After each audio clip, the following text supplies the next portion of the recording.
Hello my friends, welcome to MM crypto junction channel. तो आज की वीडियो में मैं आपके साथ क्रिप्टो टेक्नोलॉजी डिस्कस करूंगा।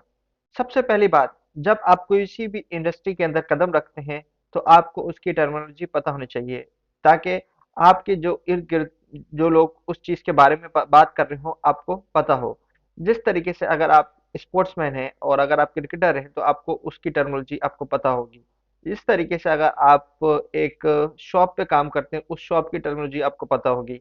इस तरीके से अगर आप किसी फोर्स में होते हैं, जिस तरीके से आप पाकिस्तानी फोर्स या किसी इंडियन फोर्स या किसी नेपाली फोर्स में होते हैं, तो फोर्स की एक टेक्नोलॉजी अलग होती है। इसी तरीके से ये है हमारी क्रिप्टो इंडस्ट्री। इसकी भी हर चीज़ की टर्मिनोलॉजी है। शॉर्ट वर्ड्स होते हैं जिनको हम बोलते हैं, तो सिर्फ हम ट्रेडर ही समझ सकते हैं। एक आम नॉर्मल बंदे के सामने अगर ये बात की जाए तो वो नहीं समझ सकेगा। बियर, अगर मैं किसी आम बंदे के सामने बियर की बात कहूँ वो तो समझेगा कि ये बियर इधर आ गया है जंगल में। और अगर मैं किसी आम बंदे के सामने बुल की बात करूँ तो वो समझेगा कि मैं बुल की बात कर रहा हूँ, जो रियल का बुल है। और इसी तरीके से जिस तरीके से ये लॉन्ग का ऑप्शन है, अगर मैं किसी आम बंदे के सामने लॉन्ग की बात करूँ तो वो समझेगा कि बहुत लंबा किसी चीज़ की बात कर रहा है, बहुत लंबा सफ़र है या बहुत लंबी ये जगह है या उसकी बात कर रहा है। इस उस इंडस्ट्री के लोग उस वर्ड्स का असल मकसद जानते हैं, बाकी लोग उस बाकी लोगों के सर के ऊपर से वो गुजर जाती है। तो चलते हैं अपने टॉपिक की तरफ। हम क्रिप्टो इंडस्ट्री के अंदर हैं और हमें इसके हर वर्ड्स का मतलब पता होना चाहिए। सबसे पहले ऑल्ट कॉइन नंबर वन पे आता है। ऑल्ट कॉइन बिटकॉइन के अलावा जितनी भी क्रिप्टो करेंसी हैं वो ऑल्ट कॉइन कहलाती हैं। नंबर सेकंड पे आता है शिट कॉइन। वो कॉइन जिसका कोई यूज केस नहीं होता, जिसका कोई पोटेंशियल नहीं होता, उसको कहते हैं शिट कॉइन। बियर, बियर्च, बियर का मुराद जंगल वाला बियर नहीं है। बियर का मुराद है नेगेटिव प्राइस मूवमेंट। जब प्राइस ऊपर से नीचे की तरफ आती है तो हम इसको कहते हैं बियर। नंबर फोर पे आता है बुल। बुल का मकसद है जब प्राइस पॉजिटिवली ऊपर की तरफ जा रहा हो, उसको कहते हैं बुल। नंबर फाइव पे आता है लॉन्ग। लॉन्ग का मतलब है जब हम अपनी कोई फ्यूचर ट्रेड की पोजीशन, कोई मार्जिन की पोजीशन हम बाय करते हैं, बाय के लिए ऑर्डर लगाते हैं, उसको कहते हैं लॉन्ग। नंबर सिक्स पे आता है शॉर्ट। जब हम अपनी कोई फ्यूचर ट्रेड की पोजीशन नीचे की तरफ मतलब शॉर्ट सेल का ऑर्डर लगाते हैं, उसको कहते हैं शॉर्ट। नंबर सेवन पे आता है BTFD, buy the fucking dip. इसका मतलब है जब एक हमें डिप देखने को मिलता है, हम कहते हैं कि इसको फौरन बाय कर लिया जाए। इसका मतलब है BDFT का मतलब है कि फौरन डिप में बाय किया जाए। नंबर एट आता है डिल्डो। डिल्डो मतलब है लॉन्ग ग्रीन और रेड कैंडिस। लॉन्ग ग्रीन और रेड कैंडिस जब बन रही हो तो हम इसको कहते हैं डिल्डो। नंबर नाइन पे आता है डियोर। आपने ये डियोर वर्ड बहुत लोगों से सुना होगा। हर आपको इन्फ्लुएंसर ये कहता है कि डियोर, डियोर का मतलब है डू योर ओन रिसर्च। अगर जो मैं ये बात बता रहा हूँ, अभी मैं आपको ये टेक्नोलॉजी बता रहा हूँ, क्या मैं सच बता रहा हूँ या नहीं बता रहा, क्या मैं सही बता रहा हूँ नहीं बता रहा। इसलिए मेरी बात सुनने के बाद आपने अपनी रिसर्च भी खुद करनी है। नंबर 10 पे आता है FA, fundamental analyse. Fundamental analyse crypto currency में बहुत जरूरी है। अभी आप के सामने लूना का क्रैश हुआ, FTX का क्रैश हुआ। हम लोगों को पहले पता था कि लूना पे अभी बुरा वक्त चल रहा है, हम लोगों ने सही वक्त पे शॉर्ट किया और हमने प्रॉफिट कमाया। इसका मतलब है कोई भी कॉइन का फंडामेंटल आपको पता होना चाहिए कि अगर उसका बुलिश फंडामेंटल है तो आपने उस हिसाब से पोजीशन लेनी है, अगर अगर उसका बुरा फंडामेंटल है तो आपको उस हिसाब से पोजीशन लेनी है। इसलिए आपको FA का मतलब है फंडामेंटल एनालाइज। नंबर 11 पे आता है TA, technical analyse. Technical analyse में वो RSI, मैकडी, बॉलिंजर बैंड आ जाते हैं। और नंबर 12 पे आता है FOMO, fear of missing out. मतलब किसी भी कॉइन का प्राइस ऊपर जा रहा है और आपके अंदर ये डर हो अगर मैंने इसको नहीं खरीदा इसका प्राइस और ऊपर चले आएगा, मैं इस प्रॉफिट का बेनिफिट नहीं उठा पाऊंगा। इसका मतलब है FOMO, FOMO fear of missing out. Third पे आता है जोमो। जोमो का मतलब है जॉय ऑफ मिसिंग आउट। समझे, आपने लूना $120 का था, लूना $120 का था लेकिन आपने नहीं खरीदा, ठीक है, और आज लूना जीरो का हो गया, आपके एक खुशी मिली, यस मैंने नहीं खरीदा, मैंने नहीं खरीदा और मैंने पैसे ऐसी जगह नहीं लगाए जो नुकसान हो जाते। जोमो उसको कहते हैं जब आपका कोई भी नुकसान, जो आपको नुकसान हुई हुई चीज दिख रही हो और आप उस नुकसान से बच चुके हो, उसको कहते हैं Jomo, Joy of missing out. मतलब कि किसी चीज को मिस करने की भी खुशी। 13 पे आता है फट, फियर, अनसर्टेनिटी एंड डाउट। मतलब कि जो बड़े बड़े वेल्स होते हैं जब उनको कोई कॉइन बाय करना होता है तो उस कॉइन के बारे में वो एक फट सी छोड़ते हैं, लेकिन उसका लेकिन उसका जो ऑनर होता है वो उसको वेरीफाई करता है, ठीक है। अ, जो भी फट हो, अगर ऑनर की तरफ से ना हो, ठीक है, कुछ लोगों के ग्रुप की तरफ से हो, तो वो वेल्स की तरफ से छोड़ी हुई फट होती है ताकि वो किसी कॉइन को अच्छे प्राइस पे बाय कर सके। नंबर 5 पे आता है हुडल। हुडल जो है होल्ड अ पोजीशन। आपने बहुत बार सुना होगा बिटकॉइन को होल्ड करो, बिटकॉइन को होल्ड करो, ठीक है ना। अगर आपने 50,000 की बाएंगे और 20,000 पे आज बिटकॉइन आ चुका है तो आपने सुना होगा हुडल हुडल होल्ड करो, क्योंकि ये एक बार ऊपर जाएगा, ये साइकिल ही ऐसी बनी है, जाती रहती है। आप होल्ड करेंगे तो आपको इंशाल्लाह 1-2 साल में फायदा हो जाएगा। नंबर 16 पे आता है एम कैप। एम कैप का मतलब है मार्केट कैपिटलाइजेशन। इसका मतलब है कि आपका जो कॉइन है, आप अगर देखना हो कि भाई फर्ज करेंगे बीटीसी का अभी एम कैप क्या चल रहा है, तो आपने देखना होगा कि उसका उस पे यूएसडीटी कितनी अमाउंट की लगी हुई है और उसका मार्केट कैप क्या है, आपको उस चीज से अंदाजा हो जाएगा। नंबर 17 पे आता है मून।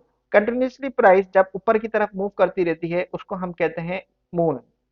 नंबर 18 पे आता है OTC, over the counter price. मतलब कि मेरे पास एक बिटकॉइन है, मैंने एक दोस्त को ढूंढा, ठीक है, मैंने उसको बोला कि मैं एक्सचेंज से कम रेट पे आपको बिटकॉइन दे दूंगा। मतलब ओटीसी जो है ओवर द काउंटर प्राइस होती है, ठीक है, वो सेलर एंड बायर का एक्सचेंज से कोई ताल्लुक नहीं होता। वो प्राइवेट सिक्योरिटीज कंपनीज होती हैं या प्राइवेट डीलर्स होते हैं, वो बिटकॉइन अगर आपको सस्ते में देना चाहते हैं वो ओवर द काउंटर डील होती हैं। ये यहाँ तक कि एक्सचेंज भी over the counter deals introduce कराते हैं। नंबर 19 पे आता है पंप, अपवर्ड प्राइस मूवमेंट। जिस तरीके से कल एस एन एम कॉइन का पंप हुआ, $0.2 से $13.8 पे गया, उसको कहते हैं एकदम से पंप कर जाना। मतलब कि एक चीज की डबल ट्रिपल, मतलब 100 200 300 गुना रेट बढ़ जाना एकदम से, उसको कहते हैं पंप। नंबर 10 पे आता है dump, to sell off a coin. मतलब किसी एक बंदा है उसके पास बहुत सारे कॉइन्स हैं, एक मतलब कि एसएस कॉइन हो गया या आईसीपी हो गया, उसके पास बहुत सारे हो, उसका बहुत अच्छा एक सीजन चल रहा है, बहुत वो आगे बढ़े जा रहा है। लेकिन किसी ने क्या किया, वो किसी वेल ने क्या किया, वो अपने कॉइन उसके पास जो बहुत स्टोर थे उसने एकदम से जाके मार्केट पे बेच दिए। जब वो मार्केट में एकदम से मार्केट बेचेगा तो पूरी मार्केट रेड हो जाएगी, ठीक है। जब पूरी मार्केट रेड हो जाएगी उसको कहते हैं डम। जब किसी भी कोई भी बड़ा वेल कोई भी बड़ा वेल या बहुत ज्यादा क्वांटिटी के अंदर कॉइन सेल होते हैं, जरूरी नहीं है वेल, आम पब्लिक भी एकदम से कोई कॉइन के बारे में फट आती है या कुछ भी आता है, वो एकदम से कॉइन को सेल करते हैं और मार्केट पूरी रेड हो जाती है। उस कॉइन की मार्केट पूरी रेड हो जाती है, उसको कहते हैं डम। नंबर 21 पे आता है rekt, when you have a bad loss. मतलब कि समझे आपको जिस दिन बहुत बुरा लॉस हो गया ट्रेडिंग के अंदर, आप लिक्विडेट हो गए या कोई भी आपके साथ मसला हो गया, ठीक है, आपका लॉस हो गया, ट्रेड आपकी अच्छी नहीं लगी, तो उसको कहते हैं rekt. Whale, very wealthy trader market mover. मतलब कि वेल उसे कहते हैं जो शख्स के पास बहुत ज्यादा सरमाया, ठीक है, वो जब चाहे मार्केट को पंप करे और जब चाहे जब वो सेल करेगा मार्केट डम हो जाएगी। मतलब कि एक बंदे के पास बहुत ज्यादा यूएसडी बहुत ज्यादा बीटीसी है, वो एकदम से अपना पैसा डालता है, मार्केट पंप हो जाती है। फिर उसको जब सेल करना हो तो वो एकदम से अपना ऑर्डर लगाता है, ठीक है, अपना प्रॉफिट बुक करता है और एकदम से मार्केट रेड हो जाती है, ठीक है। वेल वेल का काम ये होता है।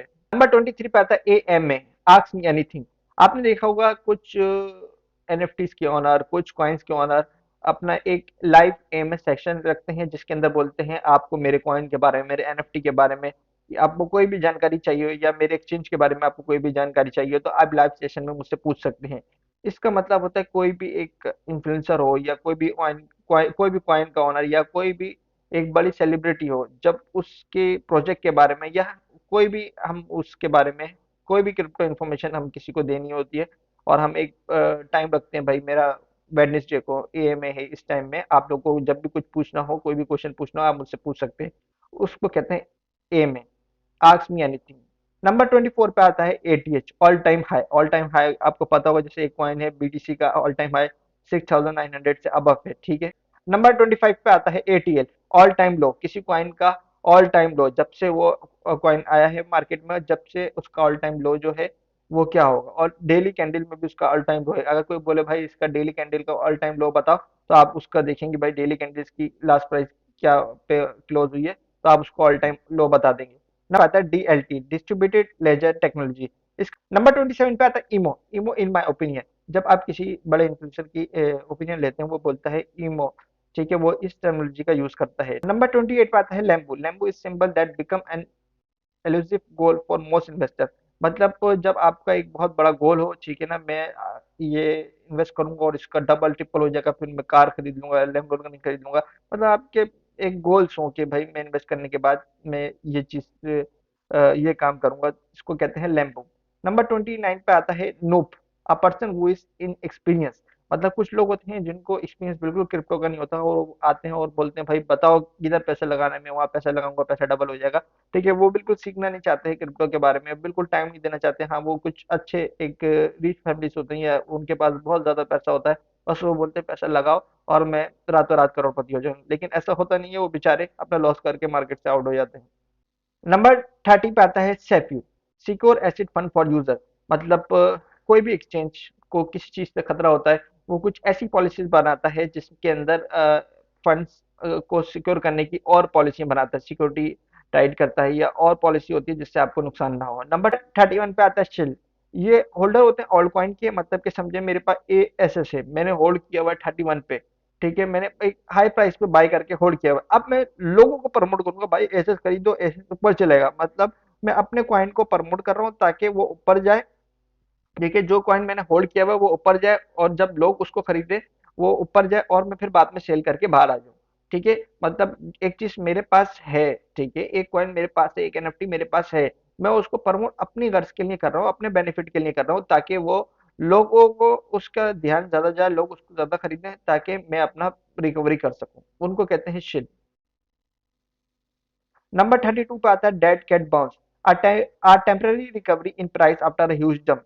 मतलब जब भी कोई डंप आता है, ठीक है ना, आपने देखा होगा मार्केट लिक्विडेट करने जब लोगों को आती है, ठीक है, मार्केट जब नीचे की तरफ आती है लोगों को लिक्विडेट करने के लिए, और एकदम से आपने देखा होगा एक बड़ी वीक बनती है $1000 की, $2000 की, $1500 की। सही है, उस टाइम पे होता है डेड कैट बाउंस। आपने देखा होगा एक कैंडल बनती है $1000 की, 1 मिनट की कैंडल, लेकिन दूसरी अगली कैंडल बनती है वो $1000 को फौरन रिकवर कर देती है। उसको कहते हैं डेड कैट बाउंस। नंबर 3 पे आता है डायमंड हैंड। डायमंड हैंड उन लोगों को कहा जाता है जैसे कि एक फट फैली हुई है, ठीक है, आपका एनएफटी अच्छा नहीं है, आपका क्रिप्टो अच्छा नहीं है, आपने इतनी इन्वेस्ट कर दी है, ठीक है, लेकिन आपके पे कोई, आपके सर पे कोई जू नहीं दिख रही है, ठीक है। जो लोग बोल रहे हैं, आपने कहा ठीक है भाई मैंने तो रखना है, साल 2 साल 3 साल मैंने रखना है, ठीक है ना, मुश्किल नहीं है मेरा पैसा जीरो हो जाए, लेकिन मैंने इसको नहीं बेचनी है, जो मैंने खरीद लिया, जिस रेट पर खरीद लिया, मैंने उसको सेल नहीं करती। उन लोगों को कहा जाता है डायमंड हैंड।